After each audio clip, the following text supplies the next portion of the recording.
Hey, Pam, why don't people seem to trust society's central institutions anymore? How are you feeling these days about our government? Well, despite being disappointed and sometimes even disgusted with some politicians, I still have trust in democracy as a form of government. What is it that John Dewey once said? The solution to the ills of democracy is more democracy. Do you think the same can be said for media? Oh, what an interesting question. It seems like having more and more and more and more choices of information, entertainment, and persuasion, it's making people feel confused and overwhelmed. It's definitely reshaping our decisions about who and what to trust. Welcome, everyone, and thanks for joining this courageous conversation. I'm Renee Hobbs, and today our topic is the influencers. And we're going to take a deep dive into the role of thought leaders in our lives. So, our focus question for today is how do you decide who to trust? We're talking about an area of scholarship called influence and persuasion. Now, this topic has a very long history. From an evolutionary point of view, the ability to influence your tribe and get them to take a coordinated action was a key to human survival. People who were good at influencing and being influenced had a distinct advantage over those who were not good at it.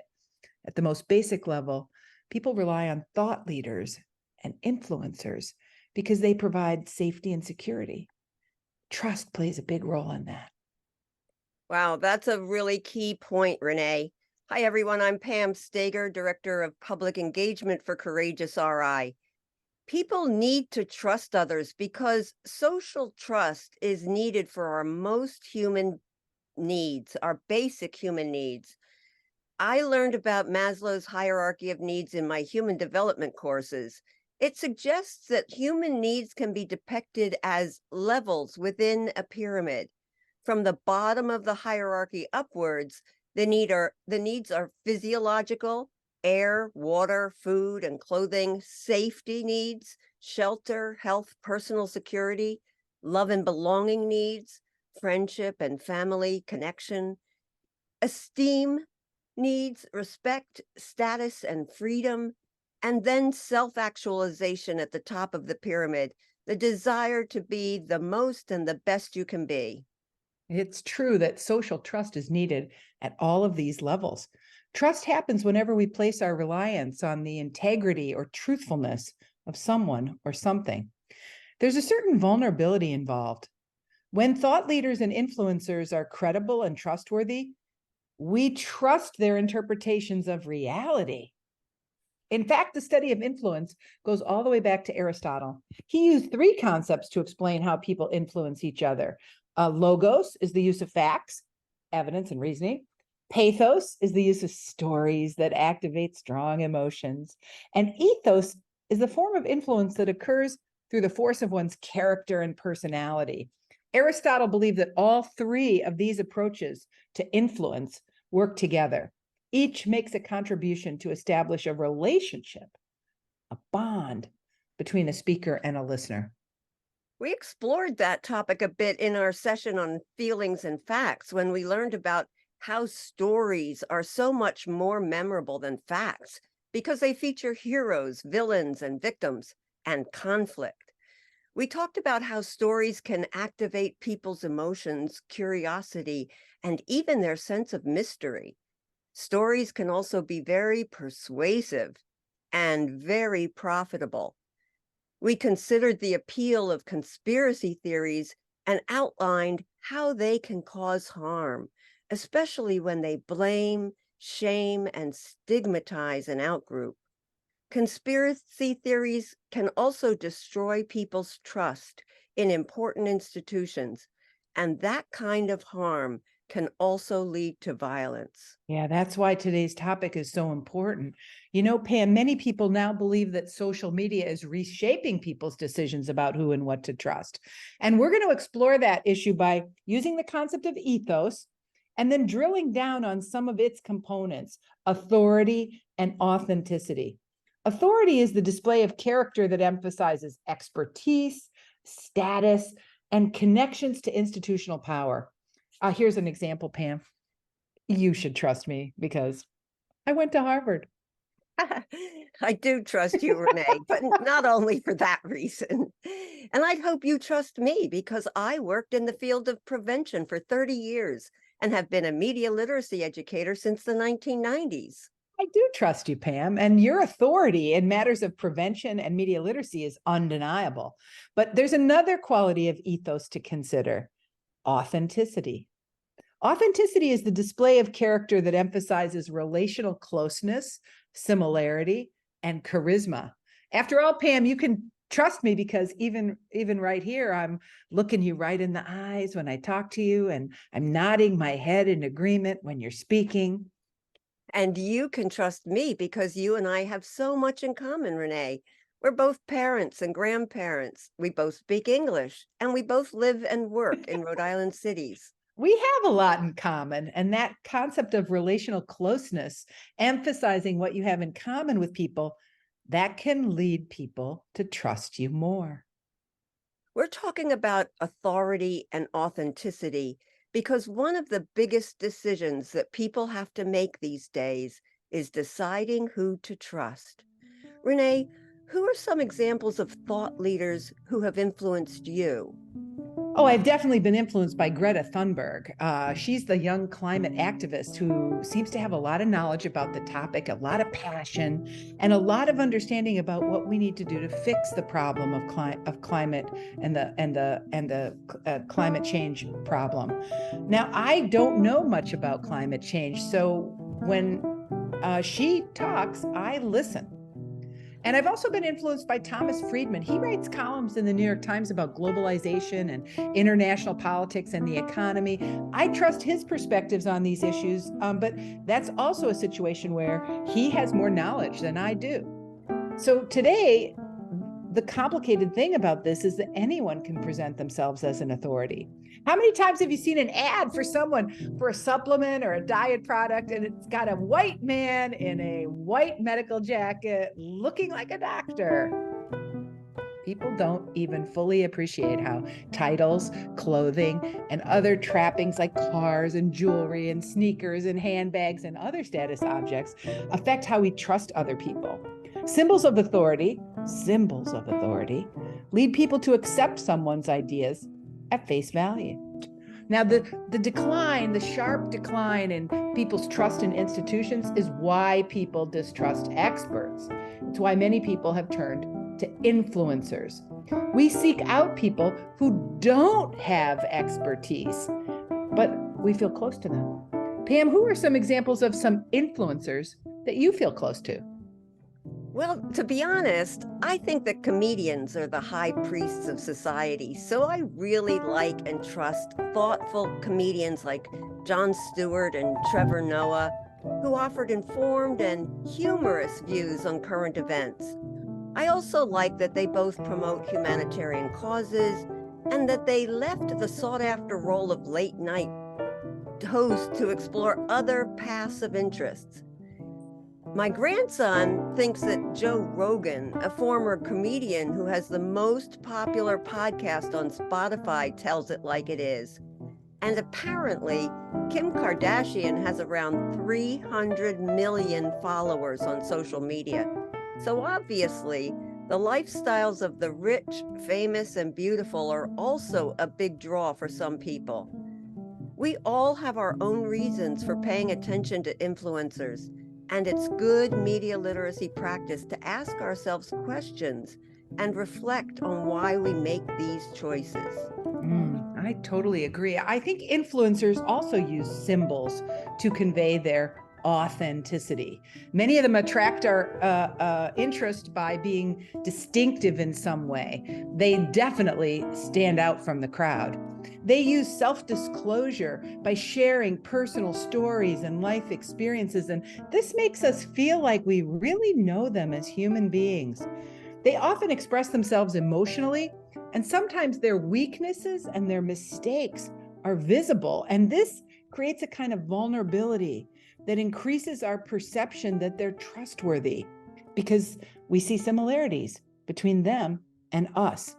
Now, influencers have become a huge marketing tool to drive sales. This chart shows that 21% of Americans say they've purchased a product or service because an influencer or a blogger recommended it. Notice that this chart also shows that people who don't trust influencers don't buy the products or services they recommend. Trustworthiness is the secret ingredient in this kind of marketing. It's called influencer marketing, and it's growing by leaps and bounds. In the US, it's expected to reach $5 billion by 2024, and that's double where it was just 5 years ago. But here's the most important point. Watch out for influencers who use insults to appeal to the feelings of contempt and revulsion. When combined with anger, the result is a potent form of hatred that increases the likelihood of violence. Many educators are aware of the whole subculture on the internet called the Manosphere. It's a collection of people who run websites, blogs, and online forums, and they promote hypermasculinity, misogyny, and opposition to feminism. For example, in England, teachers are noticing how Andrew Tate is radicalizing boys and young men to advocate for violence against women.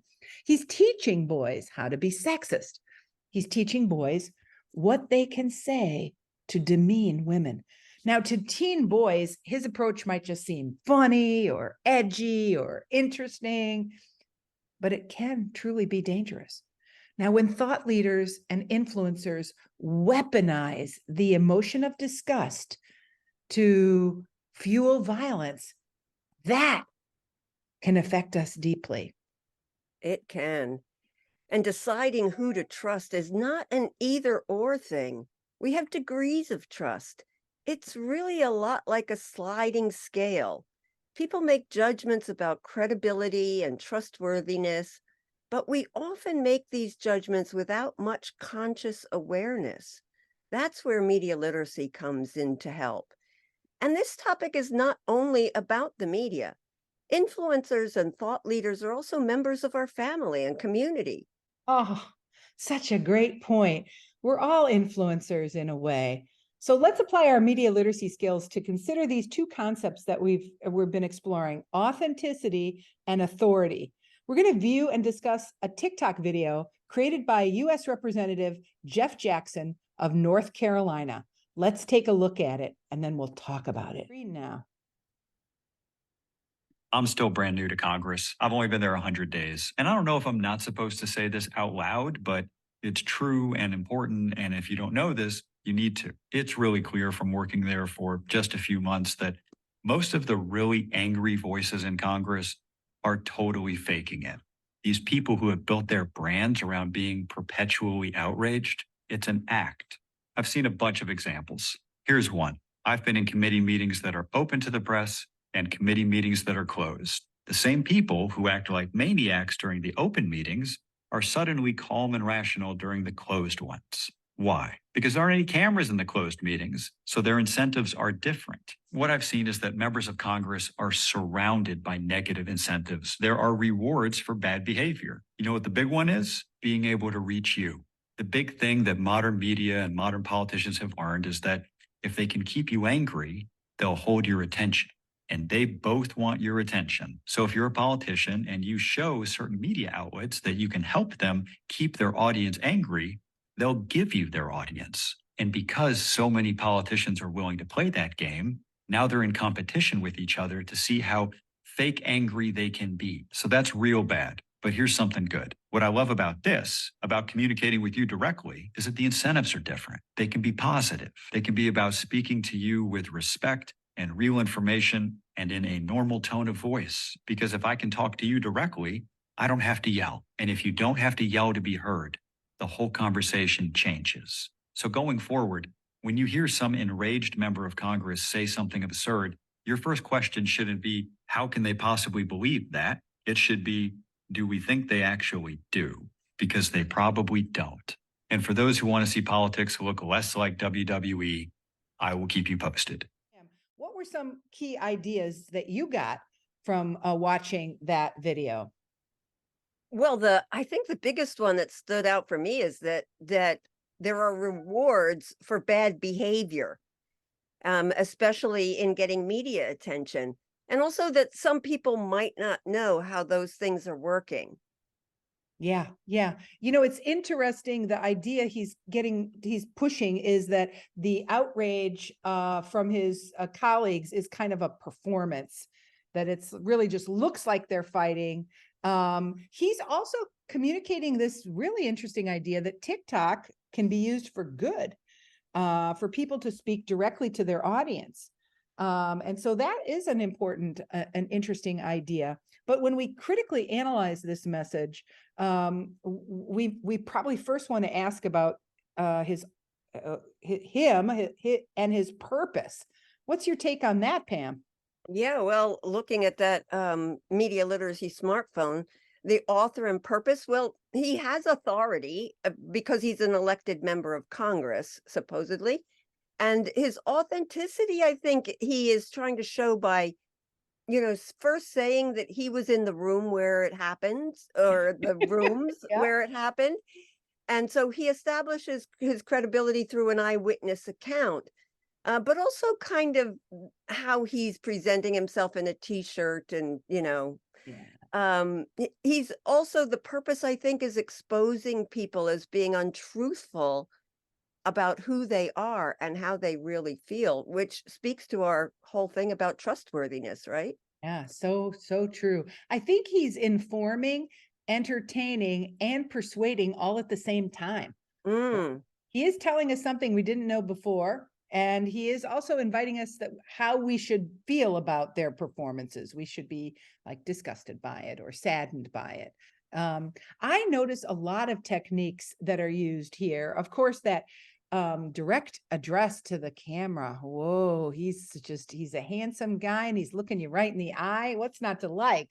I also noticed the words on the screen, right, are emphasizing certain ideas. The fact that is that a coffee maker in the background there? yeah, that's a kitchen. It's just so kitchen and adorable. It's mm, down home.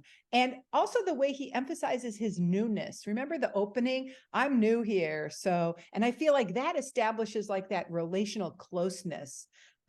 He's an outsider to Congress, and that's sort of similar to you. You're also now, what about values? That third question, what values are presented in this message, Pam? Well, I think he is emphasizing that truthfulness and authenticity matter, Yeah. that people should be transparent and they're not being, and consistent in their behavior. Yeah. Yeah. Yeah. One thing that I'm struggling with as we go to that question, how might different people interpret this message differently? Did you notice the thing on the bottom of the TikTok that said, the actions in this video are performed by professionals or supervised by professionals. Do not attempt. That's a warning that I've seen on like stunt videos when Right. people are like driving their bicycles or their skateboards doing dangerous things. Yeah. What's up with that? How do you interpret that? I don't know. I did see that and I wondered if it's just a standard TikTok warning or if somebody thought it was funny to put it onto this as well. I think because different people interpret this message differently, his haters complained to TikTok and said, this is dangerous. And TikTok they get enough complaints, they just hit that button and it appears. So I Is that think your conspiracy theory, Renee?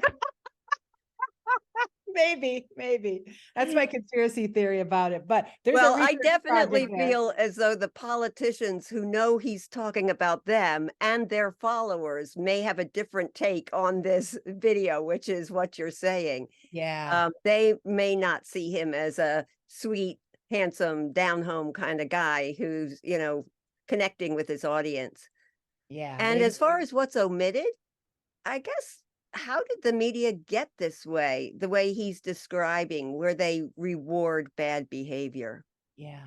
Yeah. And what's that symbiotic relationship between media and politicians that is not presented in this short video, but learning more about that would definitely help you understand the phenomenon he's describing. All right, now it's your turn. Here's some questions we'd like you to explore in your small group discussion. You can respond to any or all of these. First, who do you trust?